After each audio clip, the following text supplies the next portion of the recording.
Today, we're doing something pretty awesome. We're going to dive deep into microprocessor architecture together. And honestly, by the end of this, you won't just understand how a computer thinks. You're going to build a mental model so rock solid that you'll be able to draw the legendary Intel 8086 block diagram completely from memory. Seriously, let's jump right in. Here's our roadmap for today. We'll start with microprocessor system basics, move on to the language of processors, and take a quick look at the 8085 stepping stone. Then we'll enter the Intel 8086, deconstruct its architecture, and finally, we'll get down to drawing that block diagram. All right, part 1. Microprocessor system basics, the core loop. So every single microprocessor system out there, no matter how ridiculously advanced it is, basically boils down to this beautifully simple concept. You gotta have at least one input, where something goes in. You need an output, where something comes out. And right smack in the middle, that's where the actual processing happens. That box right in the center is our microprocessor's domain. Okay, but what's actually inside that middle box? Well, on its own, a microprocessor is literally just a solid chunk of semiconductor material. If it's just sitting on your desk without any voltage or surrounding circuits, it's pretty much a paperweight. But the second you integrate it into a system, it becomes the central processing brain of the computer. Inside, you've got an arithmetic and logic unit, or ALU, which crunches the math, an array of registers that basically act as lightning-fast scratch pads, and a control unit that orchestrates the whole operation. Moving right along to part 2, the language of processors, bits, bytes, and words. To truly grasp how this brain operates, we really need to know what language it speaks. All the information entering or leaving our microprocessor takes the form of a binary signal. This is basically just a voltage that's rapidly switching between two levels, which we just call 0 and 1. These are your bits. Now, because bits fly through the microprocessor at incredibly high speeds and in massive numbers, handling them one by one is, it's super inefficient. So we group them. A collection of exactly 8 bits is called a byte. It doesn't even matter if those 8 bits are all ones, all zeros, or what they're actually doing. If it's exactly 8 bits, it's a byte. But wait, what if you have exactly half a byte?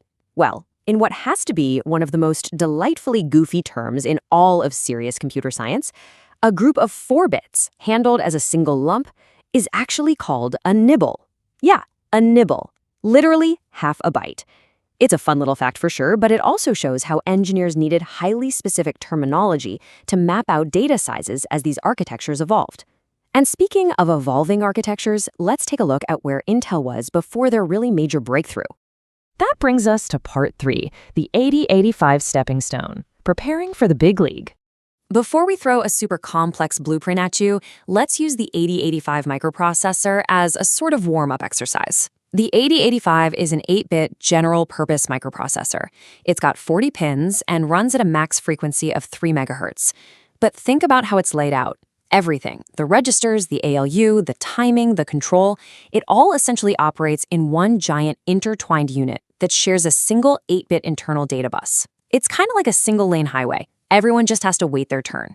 Fetching instructions and executing them happens completely sequentially, which, as you can probably imagine, creates a pretty huge bottleneck. And even with that single-lane highway, the 8885 still had to deal with real-world chaos, so it features a strict hardware interrupt system. An interrupt is just a signal that temporarily pauses normal program execution to deal with something really urgent. The crucial point here is the priority ranking. The TRAP interrupt has the absolute highest priority. If a TRAP signal comes in, the microprocessor drops literally whatever it's doing to transfer control over to a special interrupt service routine. Now, this prioritized control was absolutely essential, but imagine a high-priority TRAP interrupt suddenly stopping all the traffic on that single-lane highway. As computing demands skyrocketed, this intertwined sequential processing just wasn't going to cut it anymore. Which leads us perfectly into part 4. Enter the Intel 8086, the 16-bit revolution. Launched back in 1978, the Intel 8086 was the very first 16-bit microprocessor. And this chip? It was a massive leap forward.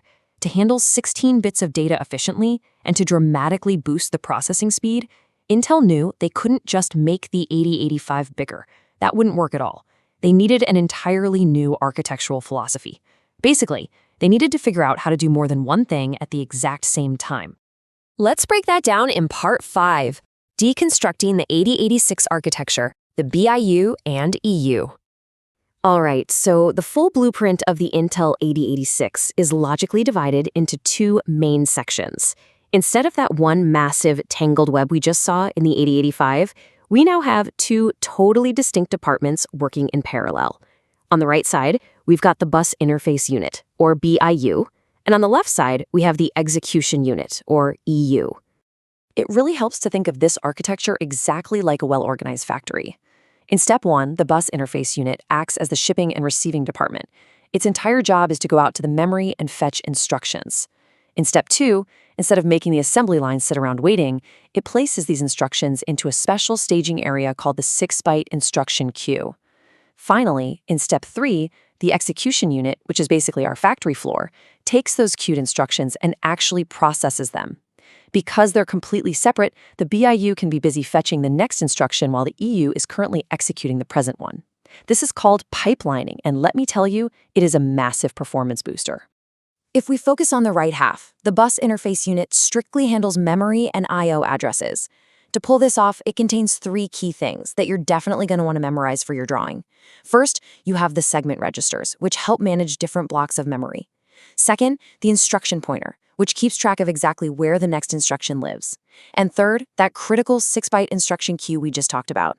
If you can draw those three elements on the right side of your page, you have successfully built the BIU.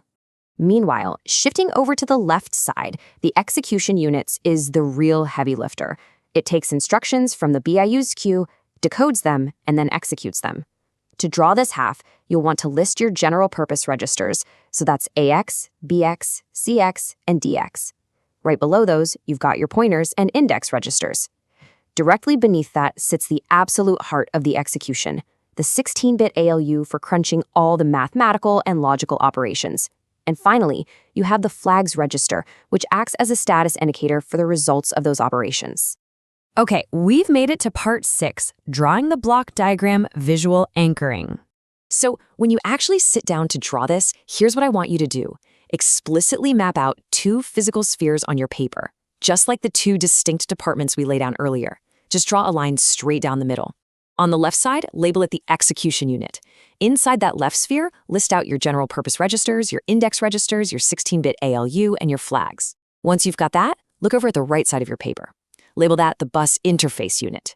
Inside this right sphere, map out your segment registers, the instruction pointer, and draw a line connecting it down to your 6-byte instruction queue. Link the two spheres together right in the middle, and boom! You have successfully recreated the blueprint of the 8086 microprocessor. You now hold the mental model of a chip that literally changed the trajectory of the computing world forever. By breaking processes down into fetching and executing in parallel, Intel set the stage for basically everything that followed. So I want to leave you with this thought. Now that you can mentally map and draw the foundational, independent units of the 8086, how do you think today's multi-core 64-bit titans evolved from this very blueprint? Like, what happens when you put billions of these logic blocks together? Thank you so much for joining me on this explainer. Keep wondering, keep drawing those diagrams, and I'll see you next time.